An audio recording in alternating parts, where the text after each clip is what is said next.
Coming up, now that Walt Disney World has officially reopened, we're going to talk about the differences between visiting Universal Orlando and Walt Disney World.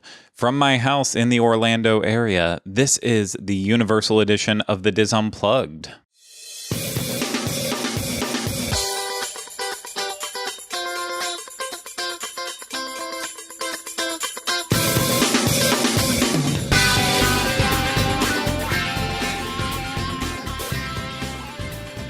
This is episode 267 of the Diz Unplugged Universal Edition. The Diz Unplugged Universal Edition is brought to you by Dreams Unlimited Travel, experts at helping you plan the perfect Universal vacation. Visit them on the web at www.dreamsunlimitedtravel.com. Hello, everyone. Welcome to this week's episode of the Diz Unplugged Universal Edition. I'm your host, Craig Williams, and today I am solo. And I know we're trying to get Rhino back in here real soon, but unfortunately for this topic, it's something that he can't really speak on right now, and I'm not even sure which questions he would have for me to kind of further this conversation, since he's only been at Universal once since it's completely reopened, and he has a Disney Day on the books to go and do it, but he hasn't quite done it yet. So hopefully we'll be able to bring him back in after he does go to Walt Disney World and get his opinion on this a little bit too. But as I said, today's topic is right now the difference between a Universal Orlando vacation and a Walt Disney World vacation, because I know there's been a lot of criticism aimed at Walt Disney World right now for reopening as the coronavirus pandemic has become a lot worse. But meanwhile, when Universal opened, there was a tiny little splash in the water, but then nothing really. Like people kind of let it go, and it's just been open now since, and it's been running, and there haven't been any major issues with it. But both parks, while doing very similar things, they're doing a lot that's just slightly different and slightly varying, and I thought it would be responsible to talk about the differences between the two, so that way you're prepared for either or depending on which one you're actually going to visit. And then also maybe just it's food for thought with all of it. Maybe you start noticing these things when you do eventually travel to the theme parks here in Florida and want to express some of those thoughts to people who are in like guest relations positions or guest services, to say, hey, maybe you should change this. Maybe this would be better, safer. I don't know. I'm just spitballing here, but I do think that there's room for improvement in both properties right now. And so it's kind of important to actually look at the difference between the two of these. So before we get started, of course, if you are trying to get down to Orlando anytime soon and you really want to book a vacation for whether it is Universal Orlando or Walt Disney World, of course, we always recommend Dreams Unlimited Travel. They can help you plan the perfect vacation down here for whichever resort you're trying to get to and make it the best vacation it can be under any circumstance. But even before I say that too, I think it's important to remember, if you are not living in Florida currently, it's probably not best to actually be traveling to Florida right now. I know that does not matter for many people, and I've spoken to many people in the parks now who actually did travel down despite all the warnings and advisories and such, because they wanted to get down here and get away for a while and figured, why not do it in an extremely safe environment? And I totally understand that. And heck, I could see myself being tempted if I didn't live in Florida, if I wasn't a local, seeing the theme parks open up. I could definitely see myself being that type of person, like, okay, I want to get away, even if it's for a weekend. But I'm at no point in this am I actually saying that it's something that you should do, because of course this is all still very serious. Florida is still hitting cases of 10,000 and above on a regular basis, so it's still very real here. in Orlando and Florida. So it's not something to just take lightly that, oh, these theme parks seem like they're really safe environments, so I should come automatically. No, this is not something you should just decide to do. I know some people are going to, and I hope this information is helpful to them and definitely to locals and such. But please, before you start traveling from out of state, really think about it for your health, your safety, and the safety of everyone you know, because when you get back, you might not want to be quarantined away from people because you traveled to Florida. So it might be worth it for a couple days of fun, but at the same time, it might not for everyone. But enough of that out of the way. Let's talk about right now the difference between visiting Universal Orlando and Walt Disney World. And I'm going to start specifically with the theme parks because while some people might be staying at the hotels and doing it that way, I know especially on the local side, a lot of people are just visiting for the day. Who knows, maybe even people are doing Airbnbs right now to have an extra sense of safety. I have no idea on this one, but I'm just going to start with the theme parks anyway because hey, I'm doing this and I chose what order I want to do. And it's not going to be really in a list format here, just kind of sporadically. I'm going to bring up certain points about all of them. And so let's start with a big one. So temperature checks, a big deal that people have been talking about since the very beginning in all this of having your temperature checked before you get even get to anywhere close to the theme parks, because if you have a temperature, chances are you might be sick. It might not just be the heat of Florida beating down on you, but you might have an illness that you want to keep away from other people. And of course, both Universal and Disney are doing temperature checks. And with Universal, you're having the temperature checks being done in the City Walk garages, while at Walt Disney World, the temperature checks are happening at right before you get to the security checkpoints at the theme park. So since it's a complete different layout, a complete different spread, they obviously have to do this completely differently. But both systems are the touch-free system where no one has to be sticking anything in your mouth or anywhere else. Just walk up to the person and they're holding out that temperature gun and taking your temperature, and it's as easy as that. The only difference between the two, and we knew this once Disney Springs reopened, is that Universal is just using team members to be doing the temperature checks, whereas Disney has Advent Health employees, one of the hospital systems here in Central Florida, doing the temperature checks. Honestly, to me, this is a non-issue thing. It's nothing against Disney wanting to go the next step above and beyond to bring in Advent Health employees. But I mean, I've been taking my temperature since I can't even remember what age that I started taking my temperature on my own, but it's not really a difficult thing in my opinion. And I'm not talking down to any nurses or anything. Obviously they do a lot more stuff than just take temperatures, but I feel like if it's employing all of these people right now through Advent Health and Disney right now when they might be out of a job, then excellent on that. But it doesn't give me that extra sense of safety that someone who works in the hospital system is taking my temperature. I feel pretty comfortable on anyone taking my temperature or me taking my temperature before I even leave the house, which is something that everyone should be doing anyways. But in terms of temperature checks, that's how they're obviously handled. And then the next thing I want to talk about is just the safety measurements being reminded to guests throughout the parks. So obviously both Disney and Universal have added extra cast and team members to be around the parks to make sure that everyone is following the rules, maintaining distances and telling people to maintain their distances, reminding people to wash hands, keep their masks on, which is sometimes a problem in some areas. And I think, I'm glad that both theme parks chose to do this. And I have to say my opinion on Universal was I didn't see enough of these team members when I was visiting the parks and any of my return visits. And you know what? The same exact thing is happening over at Walt Disney World. I think, I saw a decent amount, but a lot of times it seemed like those the cast members at Walt Disney World were in stationary positions, not really moving around.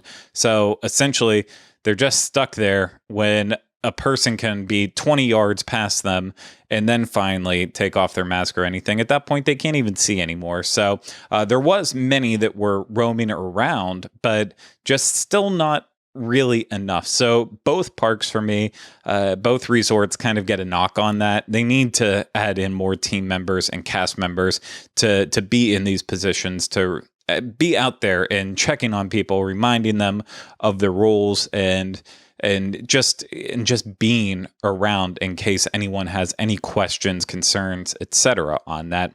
And also in terms of just reminders being spoken about, whether through announcements being made or signage placed everywhere that's possible. I think that both resorts are pretty much on point with that. They're both making sure that everyone knows without traveling very far to remember to keep your mask on and wash your hands regularly for 20 seconds and keeping 6 feet apart.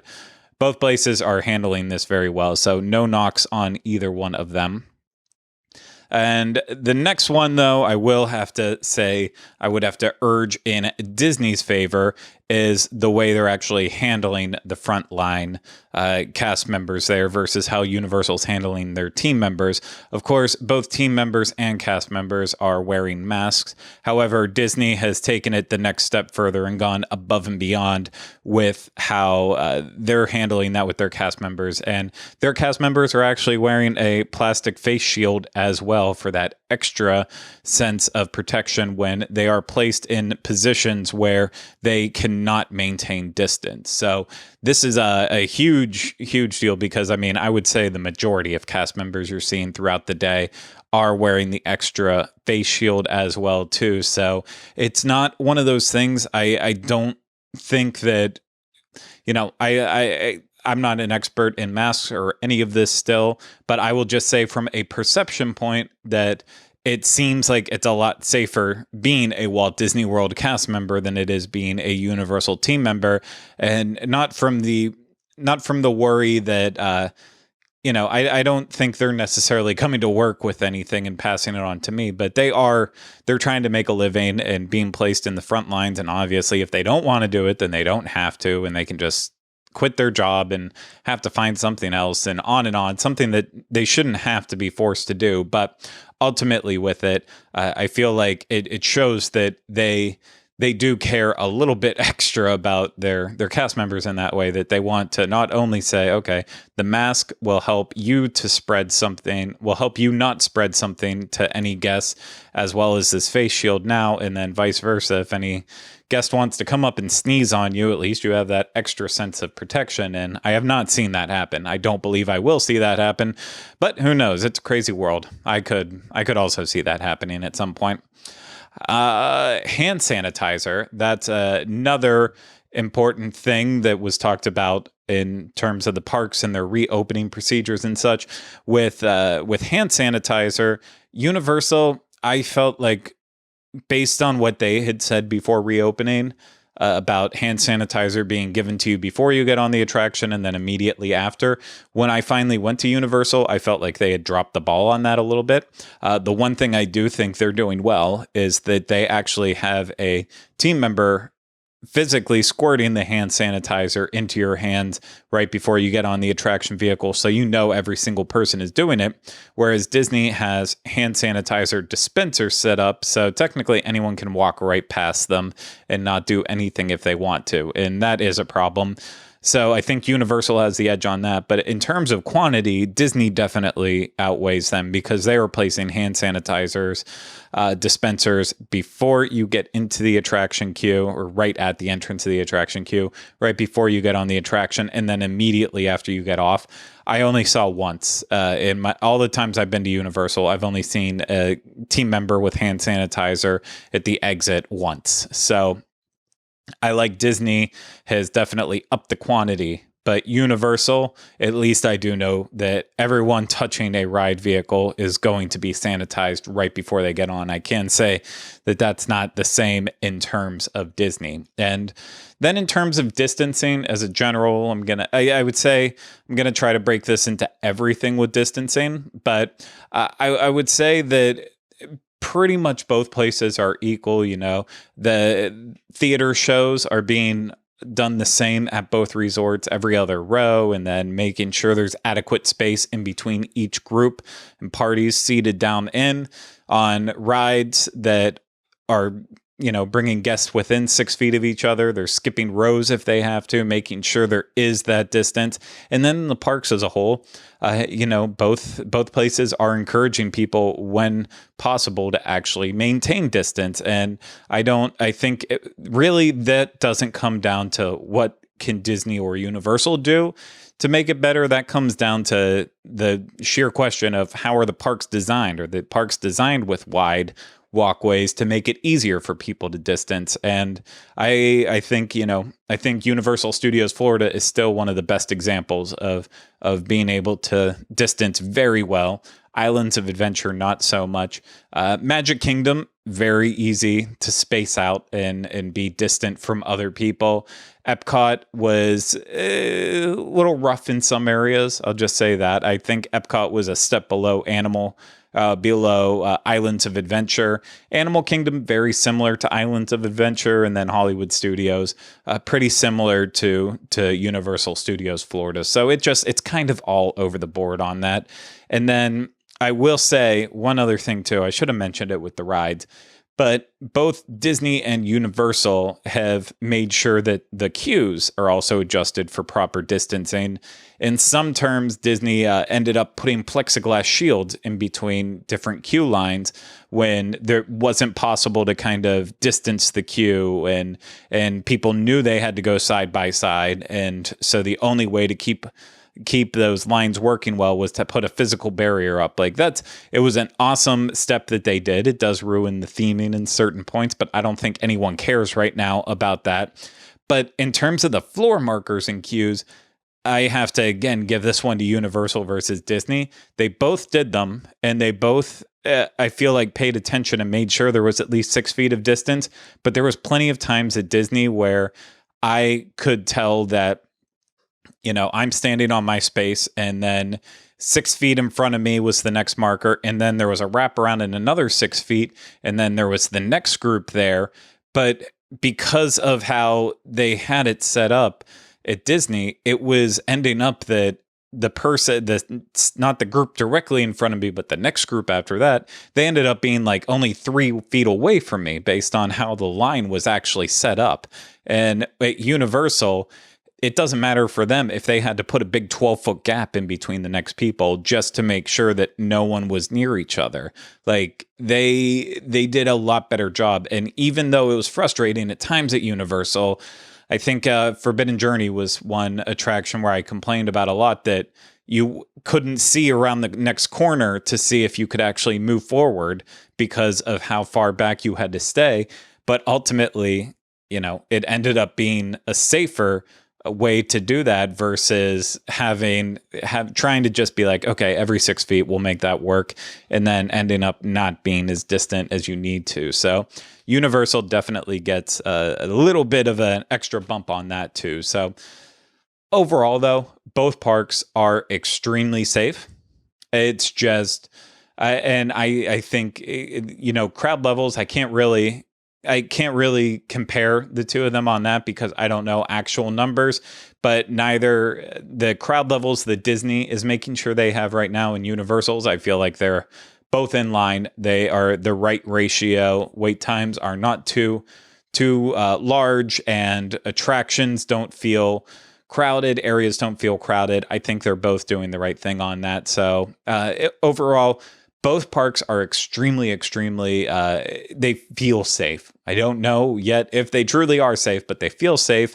And I don't think one is better than the other. I think Disney definitely goes above and beyond in some areas, like specifically the protection they gave the cast members there, and, you know, even adding plexiglass shields to the rides and such. But then there's those other areas where it's just not as well done. So that, you know, you have to factor in everything ultimately with it. And some areas they did go above and beyond. Others, Universal is still supreme. And my final area that I want to explore with all this that Universal definitely goes above and beyond Disney on, and that is the hotels. And I still haven't stayed at a hotel too, but I have stayed at a Disney hotel right now in this time period. And compared to what Elaine said when she was on the show a couple weeks back about her experience staying at Cabana Bay,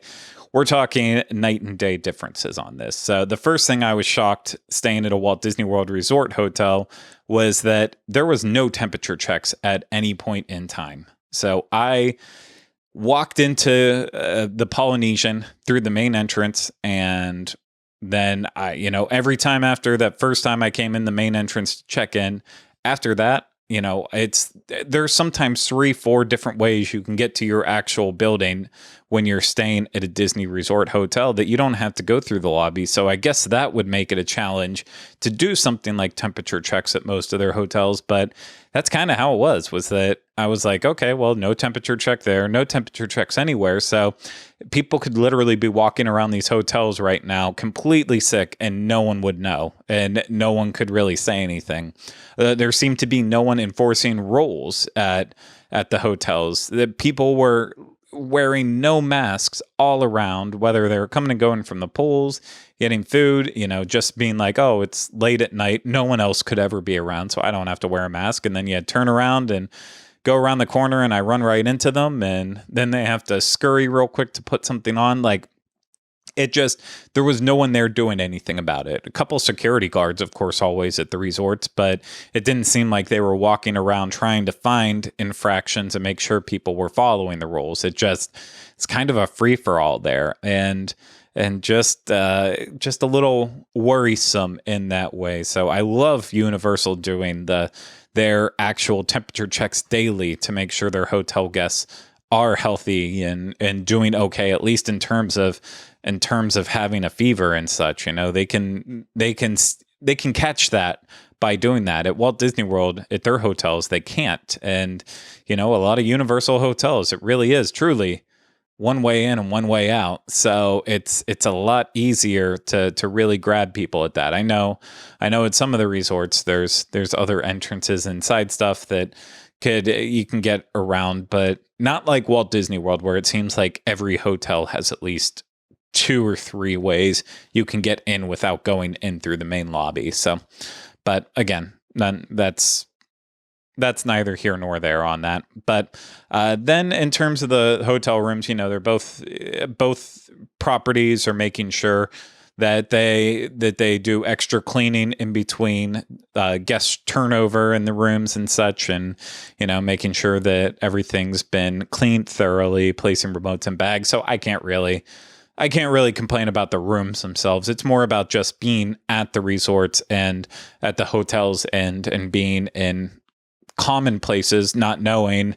if the other people around you have fevers. Universal is definitely winning in that regard. So that, I want to say, is it, at least for this brief look at the differences right now between Disney and Universal right now after reopening for coronavirus. So, of course, that was just my opinion from it. If you've been to both resorts right now, Universal Orlando Resort and Walt Disney World Resort, and you agree or disagree with me, of course, let me know in the comments so I can read those and be able to update next time we have a show. And if you've even stayed at the hotels too, and you have thoughts and opinions on that, please let me know as well too. And of course, if you ever have any questions that I can bring up and answer, if I didn't answer them thoroughly enough, you can also leave those down in the comments below, or you can reach out to me on Twitter or Instagram at Teleclaster, or even get in touch with Rhino as well too, so he can bring it up at Rhino, RYNO 1185, and we'll make sure that we try to get those questions answered. And of course, if you need any extra information, you can always head over to disunplugged.com. That's the home of the show notes page for this show and all the others on the Diz Unplugged podcast network, and you can find links to our social media pages there and so much more. And if you're watching this on YouTube, of course, please make sure you are subscribed and hitting that bell button so you get notified when we have new videos, as well as leaving those comments and questions and hitting the thumbs up. And of course, sharing the videos with a friend. If if you share it with your friends who you know like theme parks too, maybe we'll be able to help them out in terms of planning their next vacation. And if you're listening to this on Apple Podcasts, Spotify, Stitcher, Google Play, please make sure you are subscribed to us and leaving us feedback when possible. So thank you very much to everyone out there. We hope you enjoyed it and appreciated it. We'll be back with you again next week for another episode of the Diz Unplugged Universal Edition. But until then, remember, we still haven't changed the name.